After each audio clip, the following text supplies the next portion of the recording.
हिंदुओं के मुंह से मुसलमानों की ऐसी तारीफ आपने पहले कभी नहीं सुनी होगी। तारीफ वो जो दुश्मन करे, कमाल कर दिया इस बंदे ने। ज़रा वीडियो गौर से सुने आप।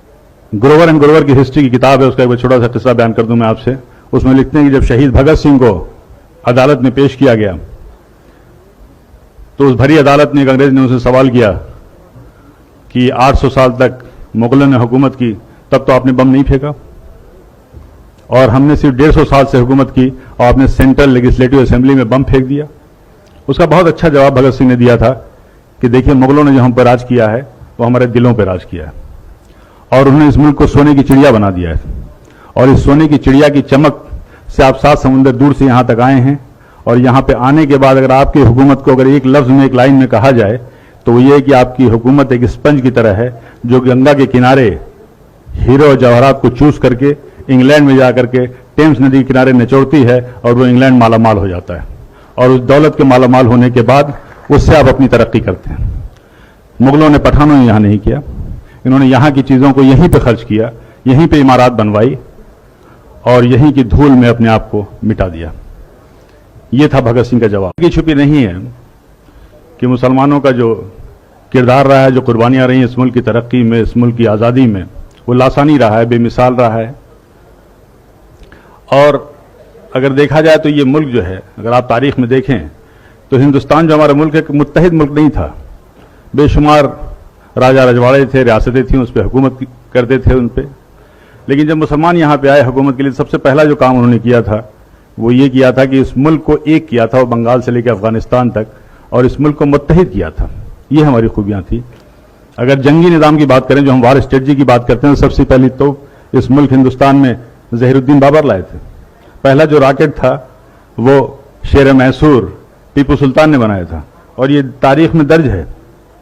बल्कि जो विलियम कॉन्ग्रेव था, जो कि एक्सपर्ट था इसका, वो अपनी किताब में लिखता है ये कि उनकी शहादत के बाद 1799 में जब शहीद हुए शेर मैसूर टीपू सुल्तान, तो उसको उन्होंने 1801 में जब्त करके वो इंग्लैंड ले गए, और 1801 से लेकर के 1805 तक उस पर तहकीक करते रहे, रिसर्च करते रहे, समझ नहीं पाए कि इसका सिस्टम क्या है, इसकी डिज़ाइन क्या है। तो उन्होंने एक किताब वहाँ से भेजी थी, और उस किताब का नाम था फतहुल मुजाहिदीन, और वो किताब आज भी पेरिस के म्यूजियम में रखी हुई है। और उस किताब को लिखने वाले टीपू सुल्तान थे, जिसमें डिटेल डिस्क्रिप्शन था कि ये जो रॉकेट है इसको कैसे इस्तेमाल किया जाए। तो ये वो पहली मिसाइल थी, आप गूगल में सर्च कीजिए, वो जो पहली मिसाइल थी मैसूरियन मिसाइल टीपू सुल्तान ने बनाया था। और आज जो आप मिसाइल देख रहे हैं, अग्नि मिसाइल, पृथ्वी मिसाइल, इसके भी बानी एपीजे अब्दुल कलाम है, जिनको आप मिसाइल मैन कहते हैं, और जिनको फादर ऑफ मिसाइल कहते हैं। और अगर आप कस्टोडियन जो आप कहते हैं, जो रेवेन्यू का सिस्टम है, ये सब शेर शाह सूरी का दिया हुआ है, and he was one of the best administrator. Police का निज़ाम किया था, डाक का निज़ाम किया था, और सबसे पहली सड़क इस मुल्क में बनी थी शेर शाह सूरी ने बनवाई थी। करेंसी सिस्टम में बदलाव लाए थे। रुपए जो जिसको कहते हैं आप यूज, शेर शाह सूरी का वो था। ग्रैंड ट्रंक जो रोड थी कलकत्ता से लेकर के पेशावर तक, ग्रैंड ट्रंक रोड उसी की यादगार है। बगावत की, जंग आज़ादी की, तो पहली जो बगावत थी वो 1773 में हुई थी, और उसका नाम जो था, शायद आप में से ज़्यादातर लोगों को मालूम होगा, फ़कीर एंड सन्यासी रिबेलियन नाम से नाम था।